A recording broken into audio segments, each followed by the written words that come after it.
Hello everyone, welcome to the Fresa Technologies YouTube channel. In this video, we are going to see how to link a job with a purchase invoice in the Fresa application.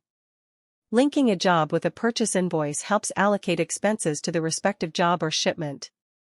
This improves cost tracking, enhances financial reporting and provides better visibility of job-related expenses within the Fresa application.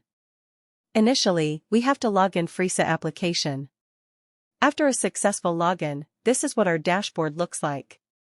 Now select the relevant job. Navigate to the Costing tab.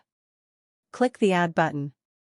Add the required charge, vendor name, amount, and click Save and Close.